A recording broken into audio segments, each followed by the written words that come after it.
Good evening, 9:30 p.m. here in the East, 6:30 p.m. on the West Coast. And tonight, American voters decide the direction of their nation. We have had some major poll closings and some major posted projected victories for the Democrats, especially in the U.S. Senate. We begin in the state of Pennsylvania. The son of the former governor there, Casey, will be the next U.S. senator from there, sending away the incumbent Senator Santorum. In Ohio, Congressman Sherrod Brown has defeated the incumbent Mike DeWine. A big race here now in the state of Maryland, where in the past 30 minutes, Congressman Ben Cardin has turned away the interest by Steele, his competitor. This race we've been watching for a long time, big money, high interest race.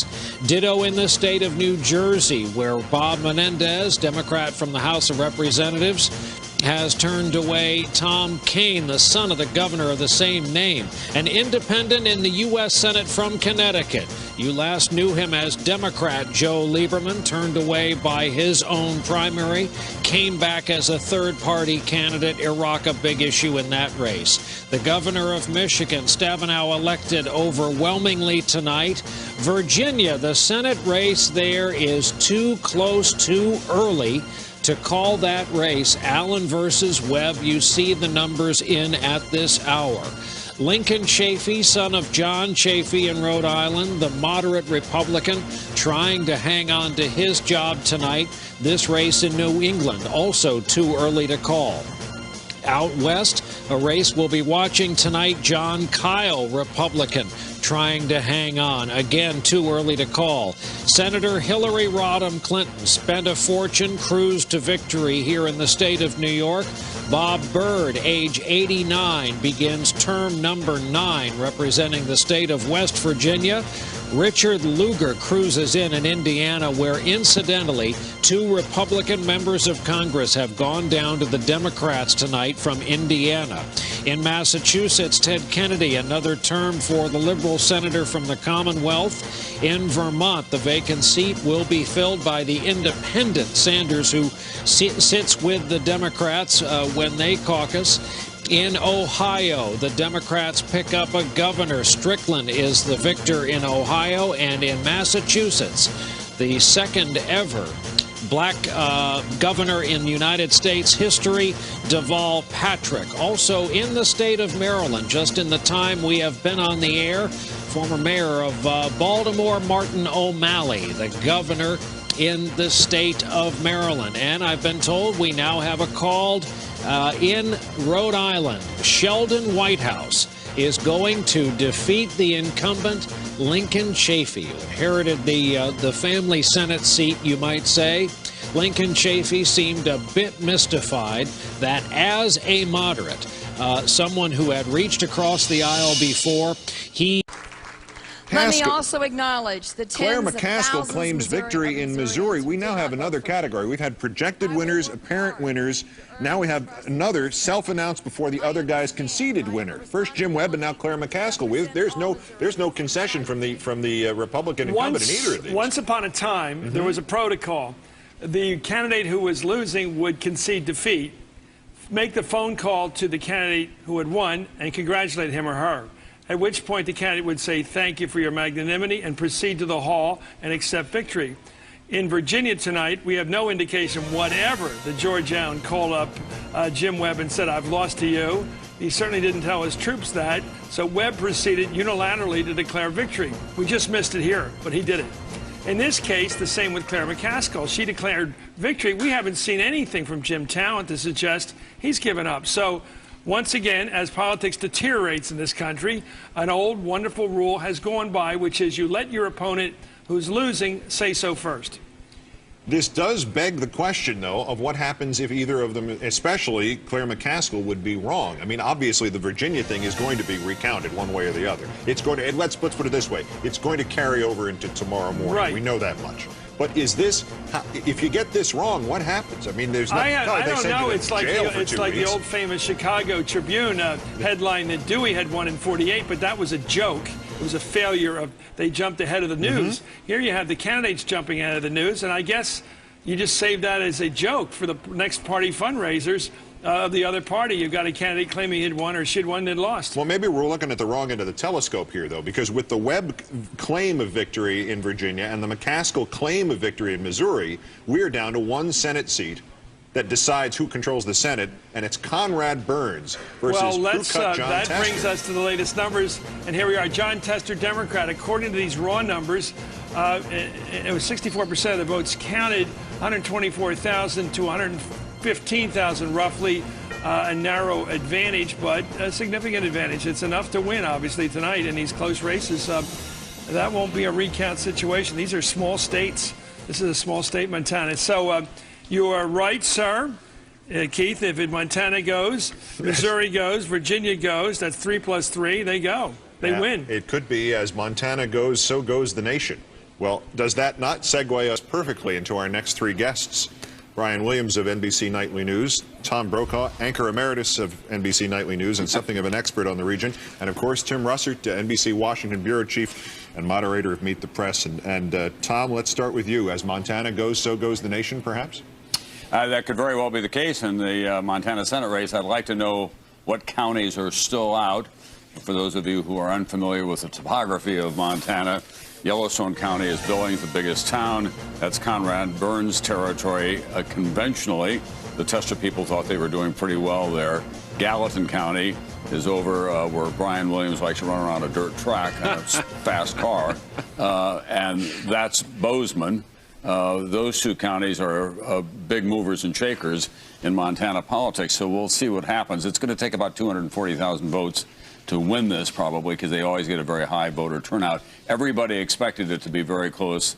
The Tester people thought that they had closed quickly yesterday and were doing well, and the exit polling shows that Tester was doing well among males and females, better than Conrad Burns. That should be a strong indication for him, but this one is up for grabs. Tim, give us your read on this, the extraordinary scenario of this campaign, and the Conrad Burns might be the first senator ever defeated by the YouTube website. Is that in prospect now, serious prospect? Absolutely. It is not only the things that he said, but also his relationship with Jack Abramoff, the now convicted lobbyist from Washington. Keith, the irony in all this, of course, is if Conrad Burns loses and the Democrats recapture control of the Senate for the first time since 1994, the new chairman of the Senate Finance Committee will be Democrat Max Baucus of Montana. So he who giveth taketh away, and vice versa. It is quite striking as we sit here now at 2 o'clock in the morning, contemplating the real possibility that the Democrats could get this trifecta, Missouri, Virginia, and Montana, and control both houses of Congress for the first time since 1994 and the Republican Revolution of Newt Gingrich. But Brian Williams, what happened with the protocol that Chris was just talking about? Where are the alternative points of view from Missouri? We already heard one from Virginia. What happened to that idea that gee whiz, you let the person who you think lost go first? Well, that's the thing. You know, Frank Capra doesn't write these, and Frank Capra never wrote a script where at the end lawyers come in. And they come in on Gulfstream 4s with beautiful shoes and briefcases. So a lot of this isn't going to go according to Hoyle. There were so many scenarios tonight. Who had it that at the end of the night, who predicted it, of all the people in the blogosphere, print journalists, that we'd be down to this kind of Republican firewall has become the term du jour to describe this protection. All that remains between Republican and Democratic control of the U.S. Senate. What a storyline tonight. And Tim, Brian just used the term firewall relative to the Montana race, which might in fact be decided by how Conrad Burns, in some part anyway, Conrad Burns characterized visiting firefighters. The ironies just pile upon each other. And on and on and on. And think about Missouri, Keith, and what is deciding that? Stem cell research, embryonic stem cell research, huge role. Michael J. Fox and Rush Limbaugh, a native son of Missouri. Yep. And think about Virginia in Macaca by George Allen. It is fascinating how these moments during this campaign may have, in fact, shaped the outcome of history if, in fact, the Senate flips. Let me ask you all, were you all as taken as I was by the really classy, to use a Sinatra term, a classy concession by Harold Ford Jr. tonight? Hey. I was, and it wasn't exactly a full confession. It was, I lost this race, but I'm coming back. Chris, I'll go first because I snuck a listen. I have a little, I can listen in one ear. I have this little device I put up to my ear. It looks like I'm going to call Thelma Lou in Mayberry, but it works very well. And I did hear some of that speech. I heard the part exactly where he talked about getting Potomac fever at the ripe old age of 4 and how that district, in his words, took a chance on him at 25. We just went down there last week, spent some time with him. We got some flack, of course, for locating the broadcast in the largest city in Tennessee, which, oh, by the way, is Harold Ford's political center. We did it, of course, not for reasons of bias or to throw the broadcast in his direction. The report we aired was completely balanced, but it was, as speeches went tonight, one of the more interesting, and I'll say nothing beyond that.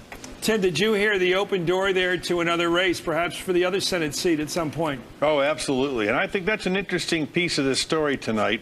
Although Harold Ford Jr. did not win, although Michael Steele and Maryland didn't win, was the emergence of these extraordinarily competent and attractive African-American candidates of both parties, coupled with the emergence of Barack Obama as a very credible presidential candidate.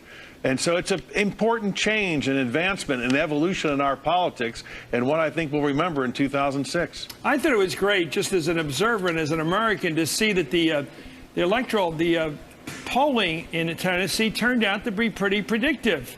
Unlike in the case of the Doug Wilder race, where we had an African-American predicted by polls to be 13 points ahead in that Virginia governor's race and winning by 1. The 2 times to Tom Bradley, the police commissioner of Los Angeles, losing races he was predicted by the pollsters to win. This time, people were at least true to themselves. They voted the way that they talked to the pollsters. They weren't playing any games out there. I assume the white voters were speaking the way to the pollsters they intended to vote, and they were faithful to their own account of how they're going to vote. That is some progress, I think. Well, sure Chris, it's also very generational, obviously. I mean, the 2 cases that you cite, Doug Wilder and Tom Bradley, we're counting on voters who were already mature by the time the civil rights vote was taken. You now have a whole generation of voters who have grown up with a much more integrated society, and they see on television commercials and work for African Americans, men and women in the workplace, and see them in a whole different role models. So I think that is part of the rising tide. By the way, I was surprised to hear that. I thought this was a defibrillator in case I went down with a heart attack. Well, that was good news. I think all of us agree. I think it's like, in the words of George Jefferson, and the Jeffersons were all moving a little on up here. But, Tim, you know, you talked about all those opportunities that the party, mainly the Republican Party, have given to African Americans, but nobody won. Here it comes. We have news right now. Let's take a look right now. I think we may have a card coming up here right now. Okay. Claire McCaskill, here it is. NBC News projects when all the votes are counted in the state of Missouri that the winner will be Claire McCaskill, the Democratic challenger, defeating a very strong, resistance, defiant re-election campaign by Jim Towne, a man who had no, as someone said, had no firing offenses this year, did nothing wrong, had no severe constituency problems like Rick Santorum had in Pennsylvania, and nonetheless went down before this wave. And Jim Towne has just conceded this, so this is more than just a projection here. This is also now the Republican Party. We're getting it done somewhat out of order right now. Tim? Well, now it's there. Then there were 2, Montana and Virginia. And if, in fact, those trends hold, you could decide the fate of the United States Senate with 3,000 voters from the state of Virginia out of more than 2 million cast. This is extraordinary. But it really does give an awful lot of credence to that notion that vote turnout really does matter. And all that energy and all that money and all those attempts to try to galvanize the support clearly is being reflected tonight. It really is important, as we could see in the next a couple hours. It's quite a recruitment effort by Chuck Schumer, I must say. Chuck went out and found, the senator from New York, chairman of the campaign committee, went out and found an interesting group of people, a pro-choice man from a beloved family in Pennsylvania, Bobby Casey Jr. He found a man of tremendous military accomplishment and commendability, Jim Webb in Virginia, a man right out of the military, almost a John Warner type, another former Secretary of the Navy. And then he found a guy with a crew cut up in Montana, Tom. I wonder if Chuck Schumer's going to be on the lookout for more guys with those flat tops. I think that Chuck Schumer deserves a lot of credit. I'm not sure that in the Webb and in the Tester case that he gets all the credit for that. There was some resistance to the idea. You remember Webb had a primary. And, that's true. And the party leaders were divided about whether Webb was the right guy. So did Tester. And so did Tester have a primary. And in fact, he was thought not to be the strongest candidate going in. But Schumer did a phenomenal job of raising money and getting around the country, as he always does. He lives and breathes this stuff. So this was a clash of titans. Karl Rove against Schumer and Rahm Emanuel. Hey, Chris and Keith, I just had a thought, though. If, in fact, Tester and Webb both win, and it's 51-49, what happens if Joe Lieberman said, you know what? Oh, boy. Maybe I really am going to align myself with the other party and become chairman. No, I'm just kidding, but it's something to think about. And Chris, one final thought. Look, Chris, it would be so much like Joe Lieberman, too. I'm sorry. Chris, Brian. One final thought to look for the official coronation in the media this coming week of Rahm Emanuel. He's the subject of a long takeout in the current issue of Fortune magazine. Goes into great detail on his family, the infection that robbed him of most of a digit, his years in the Israeli Defense Forces, his years as a ballet student. He is going to be really lionized, I think, for the effort he put in on the House side for the Democratic Party. So there will be, if you're a profile writer, television correspondent in Washington, these will be happy days, no shortage of work. I called him up last week and I said, okay, what's the number going to be? And he said 26. And I think that's how far he had gotten. But I really do think something ballooned over the weekend. Something drove this much higher than that number. And it was a hard one to kind of figure when it got late. Hard to figure this one. Yeah, one of the worst developments from this cycle will be the new robocalls. They had the most corrosive effect on the American household.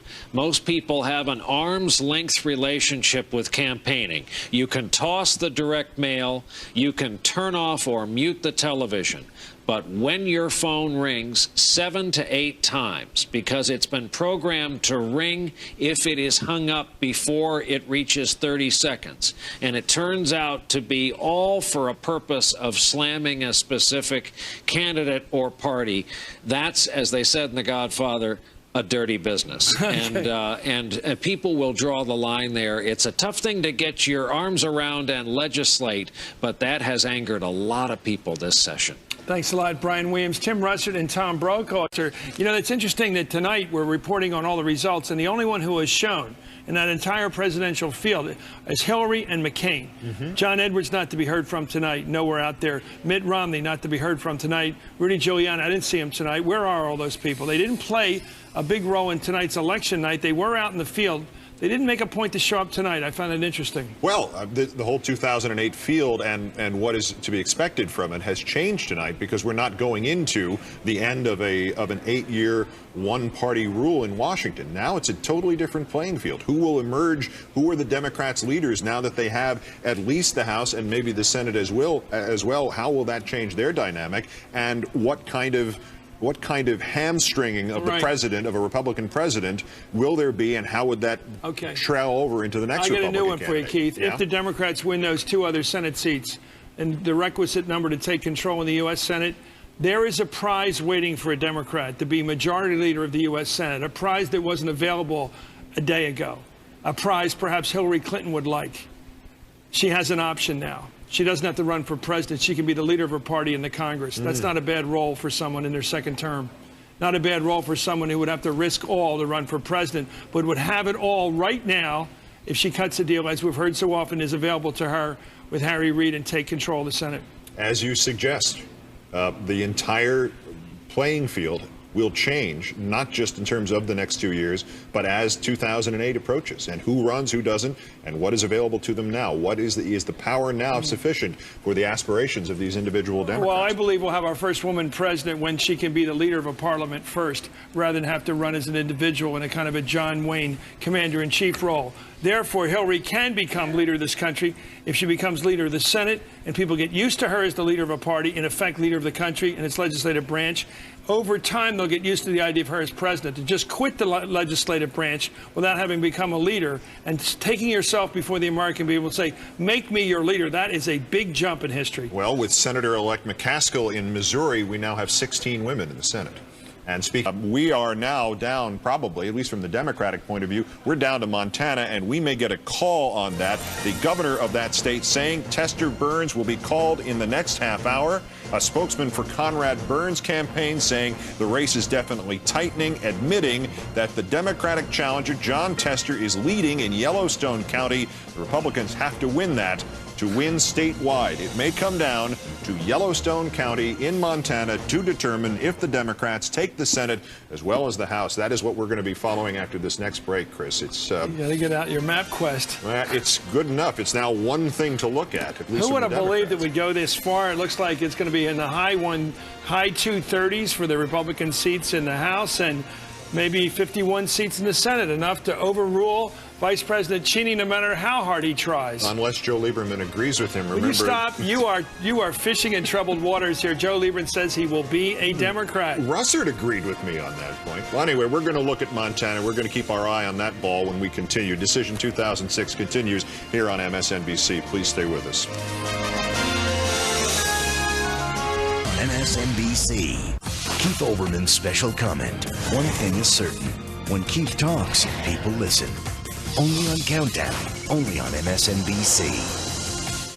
Chris, don't you think if Montana goes Democratic after Missouri went Democratic and it's now Virginia and a possible recount, that if they have to pay, no matter what they have to pay, doesn't the Republican Party have to go in for a recount in Virginia no matter what happens here, even if it doesn't look likely? I also think, people who have committed themselves to the big time in politics, like George Allen, are not going to get down easy. I mean, his whole plan was to be president within a couple of years.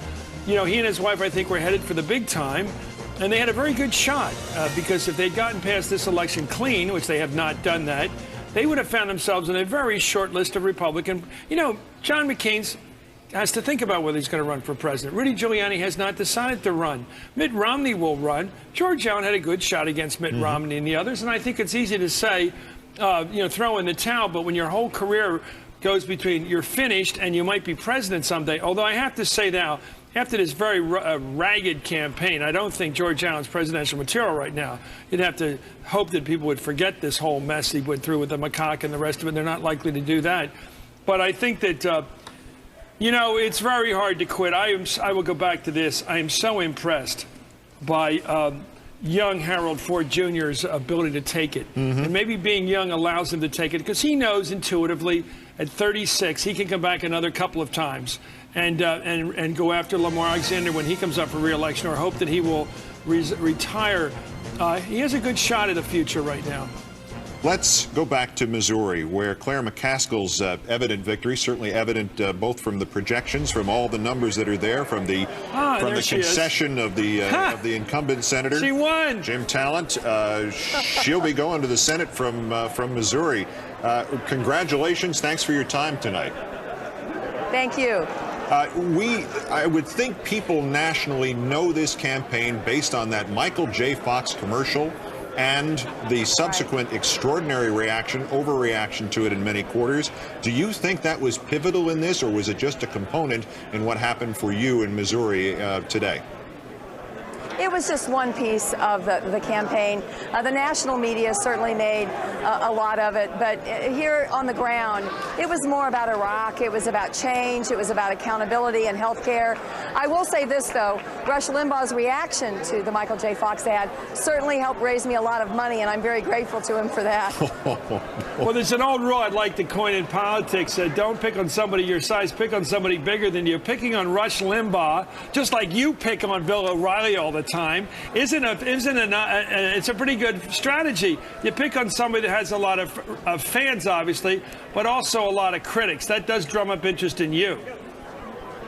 Well, I think the whole thing did raise the profile of the race, but it's great to have you on. Congratulations, Claire McCaskill. You've beaten a guy who had no firing offenses. You still beat him. You picked the race and you won it. Congratulations. In the middle of the country, Missouri has turned Democratic.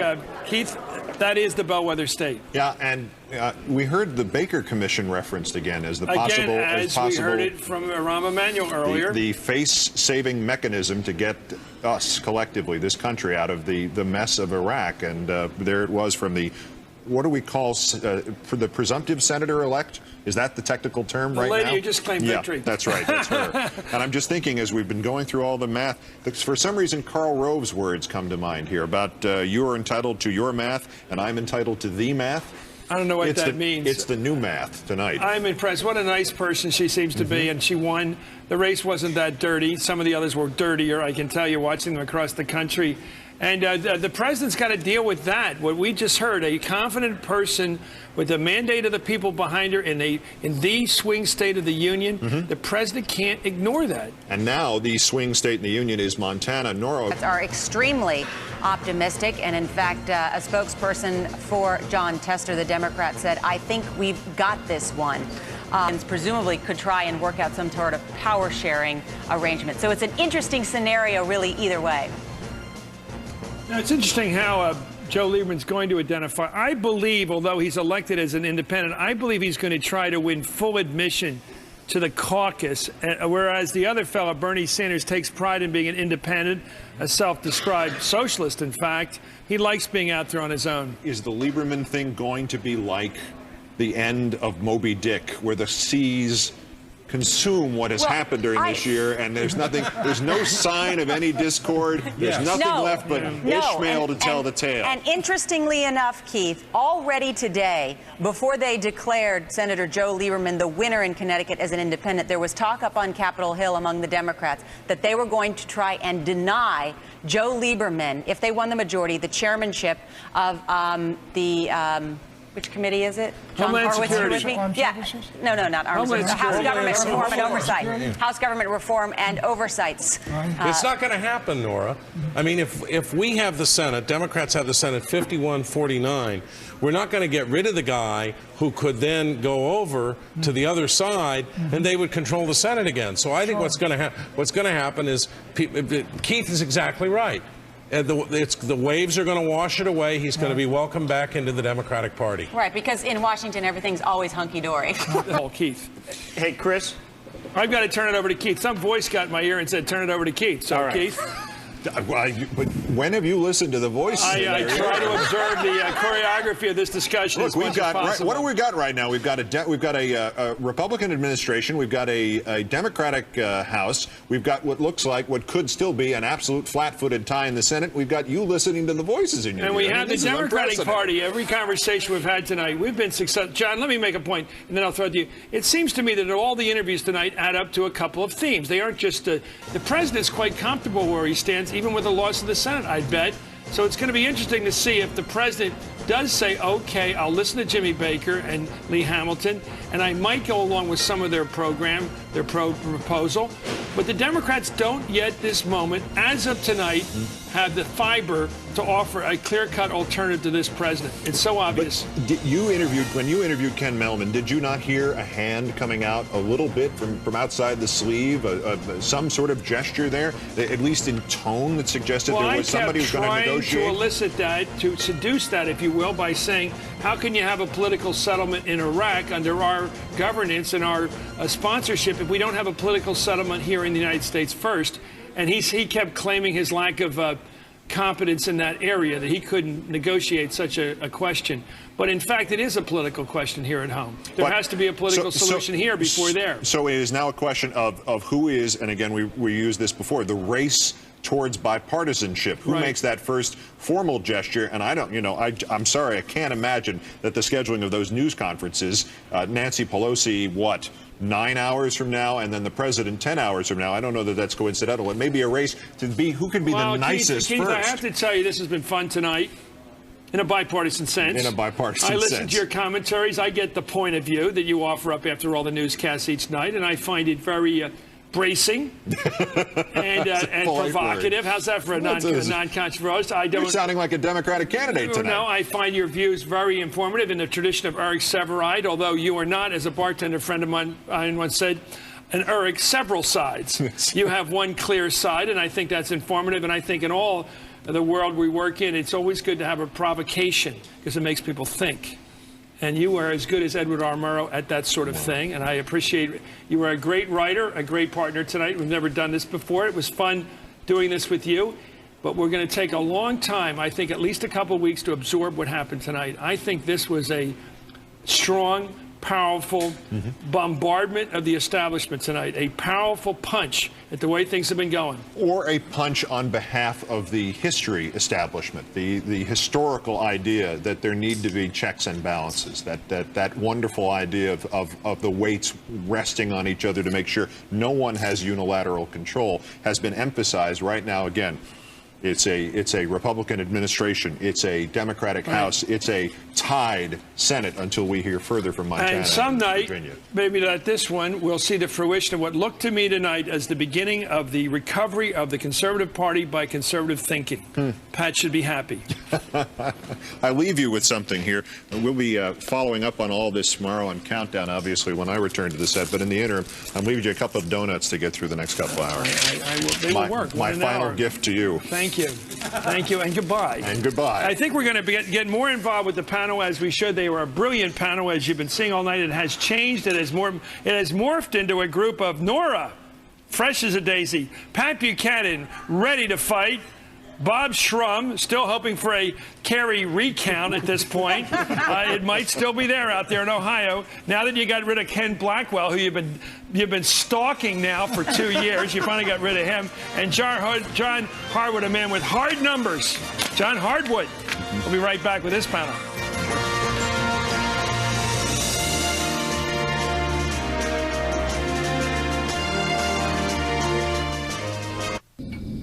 Let's go right now to my friend David Schuster, who's down by phone. I guess we've lost the camera. We're operating on limited budget now. David, thank you for joining us. You're still down there in Richmond. What do you hear is happening in that Senate race? Well, Chris, a couple of things. Yeah, we lost the camera at 4:30 in the morning, but no. Come daylight, both Jim Webb and George Allen are going to get a better, at least, picture of where the votes may be that they could be missing. As it stands, the spread now is obviously around 10 or 11,000 votes. Jim Webb with the lead. This is largely the result of absentee ballots that they continue to count through the night. What's going to happen come daylight is both campaigns have lawyers that are going to go across the state and be part of what's known as a canvassing, and that's simply where they will double-check and make sure that the arithmetic was accurate, that the tickers from the electronic voting machines were accurate, that the right numbers were called into the Secretary of the State or the Board of the Elections, and they'll go through and essentially double-check all of the numbers. By the end of the day, at that point, the Webb campaign should have a better idea whether, in fact, there's potential for them to make up the 10 or 11,000 votes. In other words, they may discover that there was a massive computer glitch or that numbers were added incorrectly or that for whatever reason votes were not counted. If that's the case, then obviously that increases the likelihood that once the election is certified 10 days from now, then the Allen campaign would say, yeah, we want to recount, knowing that there's some votes there that could make a big difference. On the other hand, if in this canvassing tomorrow it becomes clear that the official count provided last evening was accurate, that there wasn't some major computer glitch, then it becomes sort of a whole new ball game, a question of, can you figure out some way of making up 10,000 votes if it doesn't appear that those votes exist for you? Have there been any claims by the Allen campaign that there have been irregularities or failures to count accurately? No, the Allen campaign now is not sure. I mean, they're just saying, look, we just need to go back and do the canvassing that's warranted under state law and go back and see. But there haven't been any accusations really on either side, Chris, that there was either any major sort of computer glitch or that the math was done improperly or that there was some number that wasn't counted. There is one issue, though, that has come up with both campaigns, and that is apparently a large number of military absentee ballots were either never mailed to military bases or that people who are from Virginia who wanted to vote, who were serving the military for whatever reason, they didn't get their ballots or they weren't faxed properly. So that's a whole Well, other if you issue. haven't voted, you can't make a claim to have the right to subsequently vote, can you? Well, yes and no. You can't, but there's something called a provisional ballot, which, for example, at the polls, if you go to the polls, Yes, you're but not they had to have claimed those provisional ballots on Election Day. You must vote on Election Day, right, or earlier? That's right. You must vote on Election Day. I think the issue is there some sort of issue with provisional ballots, say, at one of the military bases in Virginia? Remember, you're talking about I think 750,000 military veterans and certainly a large number of active duty in Virginia. So there's some question about people who are in active duty military. How did they get their ballots in on Election Day if they did? Okay, David, I think I can say goodnight to you now, can I? Yeah, you can say goodnight, and we'll be back up in just a couple of hours. I think we're going to Morse code next after the phones have failed. But anyway, thank you, David Schuster. You're a great reporter. Here's a look at some notable losers tonight. I'm going to read these boards. It's always brutal, but here we go. Late in the morning now. It's almost 5 o'clock now. Let's take a look at some of these losers. I'm looking down here. I can look up as well. Here they